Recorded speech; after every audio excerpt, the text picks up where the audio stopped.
Aujourd'hui, je vais te parler d'un business ultra rentable, mais qui n'existe encore pas, malheureusement, en Afrique. Tu vas le comprendre très facilement. C'est un business qui peut générer énormément de millions d'euros, de milliards de francs CFA, si on le fait sérieusement. Je suis en train de manger ici, mais je ne suis pas dans un restaurant classique. Reste jusqu'à la fin de la vidéo pour ne rien manquer du tout. C'est vraiment une pépite en or, parce que c'est maintenant qu'il faut développer ce type de business dans nos pays. Et il y a de la place pour tout le monde.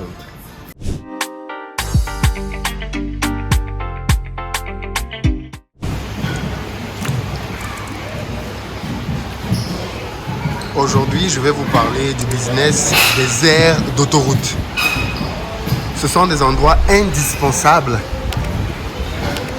quand on commence à construire des autoroutes. Et c'est donc un business qui va s'imposer en Afrique très prochainement. Pourquoi ?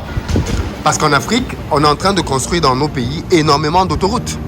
Vous pouvez le voir là, on est juste au bord d'une autoroute avec tous les véhicules qui passent à grande vitesse en face.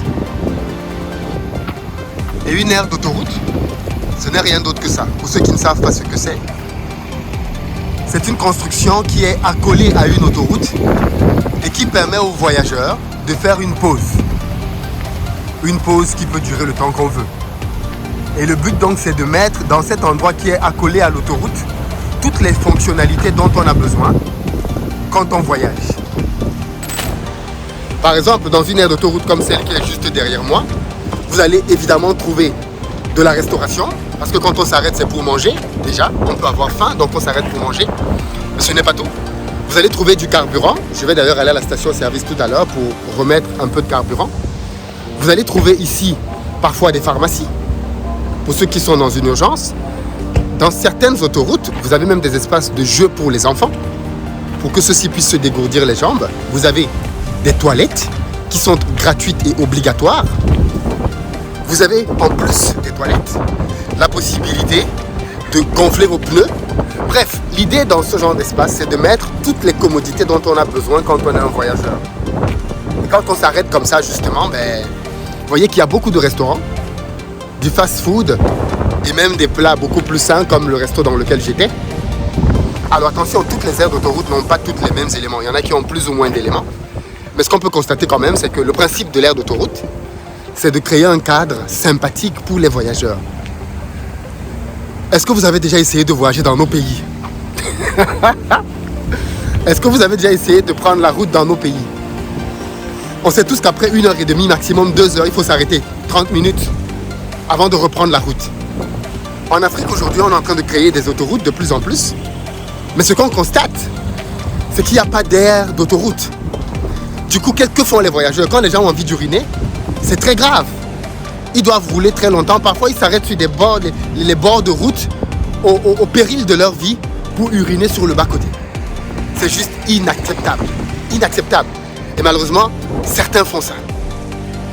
D'autres roulent jusqu'à trouver une station-service quand il y a une station-service afin de satisfaire leurs besoins quand la station-service a des toilettes. On est d'accord que ce ne sont pas des conditions acceptables. On doit se pencher sérieusement sur le business des aires d'autoroute. C'est indispensable parce que nos pays construisent de plus en plus de routes et donc le problème simplement de la gestion des voyageurs va s'imposer. Et ceux qui vont se lancer là-dedans vont gagner énormément d'argent parce que quand tu as une aire d'autoroute, regardez le nombre de voitures qui sont arrêtées. Regardez vous-même le nombre de voitures qui sont arrêtées. Et les voitures viennent et partent, viennent et partent. Donc il y a tout le temps, regardez le parking derrière moi, c'est plein. C'est plein. Bon, à présent, je vais aller moi aussi mettre un peu de carburant, mais aussi autre chose. Ça va me permettre de vous présenter l'intérieur du Range Rover, chose que je n'ai pas encore faite.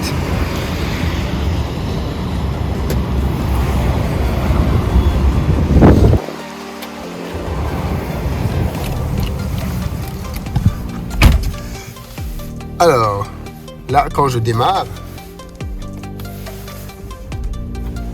vous allez le constater tout de suite, elle se met en marche. Donc là, on est vraiment au bord de l'autoroute. Vous voyez des voitures qui passent là tout de suite. Et là, il m'indique, par exemple, qu'il y a un problème au niveau d'un de mes pneus qui n'est pas assez gonflé. Donc c'est le pneu avant droit. Il m'indique qu'on a un problème de pression d'air qui est caractérisé par ce symbole. Pour ceux qui ne savent pas, c'est ça le symbole des pneus. Quand tes pneus ne sont pas assez rechargés, tu as ce symbole qui s'affiche. Donc on va y aller pour remettre un peu d'air dans les pneus. Vous voyez pourquoi c'est super pratique d'avoir des aires d'autoroute. Parce que quand tu as un problème comme ça et que tu es dans une station totale au pays, tu ne peux pas régler ça. Parce que déjà, comme je le dis, c'est pas toutes les stations qui ont le nécessaire. Et en plus, c'est pas approprié. Est-ce que vous savez que dans certaines aires d'autoroute, il y a même la possibilité de pouvoir dormir? Eh oui. Dans certaines aires d'autoroute, on nous met des espaces aménagés afin qu'on puisse dormir. Ça, c'est pas génial.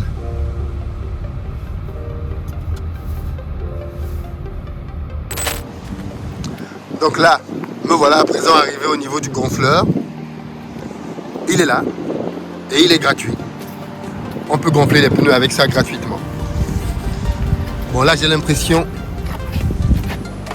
Ouais, je me suis garé dessus, donc je vais reculer un tout petit peu. Ok, à présent, je vais pouvoir mettre de l'air.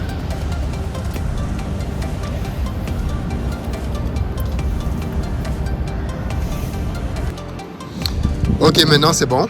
Je me suis décalé, donc je vais pouvoir mettre de l'air devant et derrière.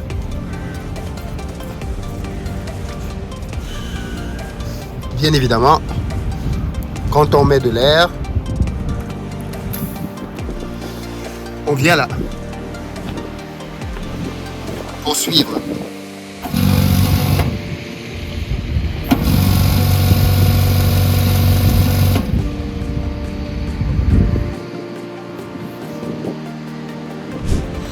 Alors simplement pour comprendre le principe, hein, quand j'appuie, il augmente et quand il revient, je vois le niveau d'air.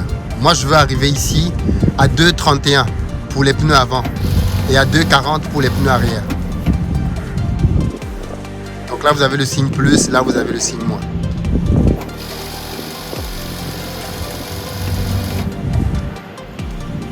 Donc là, on s'approche de 2,30, on y est quasiment. Ouais, là, c'est bon pour le pneu avant. Je vais faire la même chose pour le pneu arrière et ensuite passer de l'autre côté. C'est bon, maintenant c'est le pneu arrière et en arrière on est à 2,40.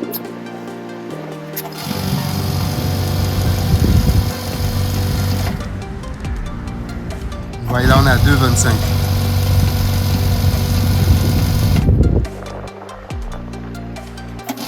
« 2,30 et quelques.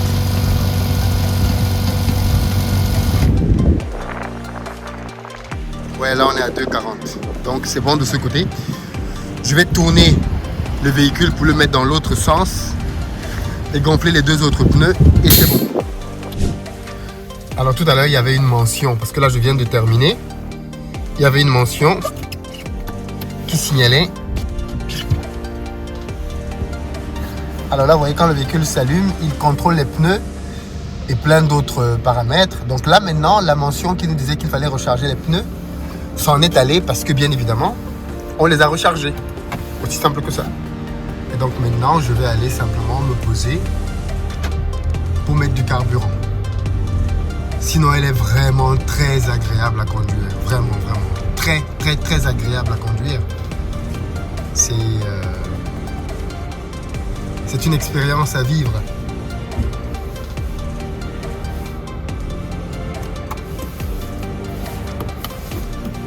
Donc là, je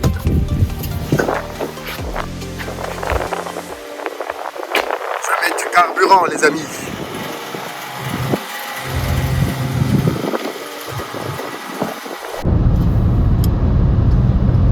Bon, mais voilà. Après avoir tout mis à niveau, on reprend la route paisiblement. En tous les cas, l'idée c'était de dire que les autoroutes c'est un vrai business. Il n'y a pas que le constructeur de l'autoroute qui se fait de l'argent. Maintenant, je vais vous expliquer un tout petit peu comment ça marche en réalité. En fait, quand vous voyez une autoroute comme celle-ci, notamment par exemple en France, depuis 2002, les autoroutes ne sont plus la propriété de l'État. L'État a privatisé les autoroutes et ce sont des sociétés privées qui en réalité gèrent les autoroutes. Construisent, gèrent les autoroutes, mettent les péages et régulent les prix avec le gouvernement. L'idée étant bien évidemment pour ces sociétés de récupérer leur investissement.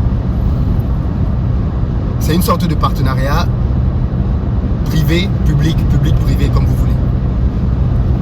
Il se trouve qu'en Afrique, les autoroutes appartiennent encore aux États, en grande majorité. De plus en plus, on assiste à des partenariats public-privé pour la construction d'autoroutes. Mais si vous remarquez bien, les aires d'autoroute n'existent pas encore. Du coup, ça voudrait dire que vous avez le choix. Soit vous vous tournez vers l'État, soit vous vous tournez vers la personne qui gère l'autoroute. Parce que même quand c'est l'État qui construit une autoroute, généralement, elle fait gérer l'autoroute par une société. Donc l'idée, c'est d'aller voir ces sociétés-là et de leur proposer simplement d'installer une aire d'autoroute. L'installation de l'aire d'autoroute va bien évidemment être à vos frais. Il va y avoir un cahier de charges qui va être prescrit par le gouvernement, lequel cahier de charges va préciser tout ce que l'État attend. Dans le cadre de cette aire d'autoroute, ça peut être déjà les toilettes sont obligatoires, il peut y avoir de la restauration, il peut y avoir une station-service. Bref, il y a un certain nombre de choses que l'État peut demander. Et bien évidemment, vous mettez tout ça en œuvre. En général, ça fonctionne par concession, c'est-à-dire que on vous donne le droit d'exploiter pendant 5, 10, 15 ans, par exemple, l'aire d'autoroute que vous avez créée afin de pouvoir rentrer dans votre investissement.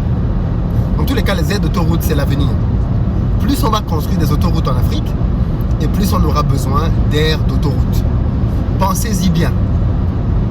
C'est un business qui est encore naissant. Par endroits, on commence à voir des bribes qui se dessinent, mais il n'y a pas encore réellement des aires d'autoroute qui se sont imposées sur l'ensemble de nos pays. Et je pense que ceux qui vont réaliser ce business-là vont vraiment être bien.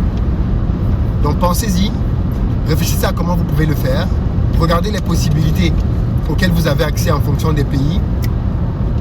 Let's go, let's do it.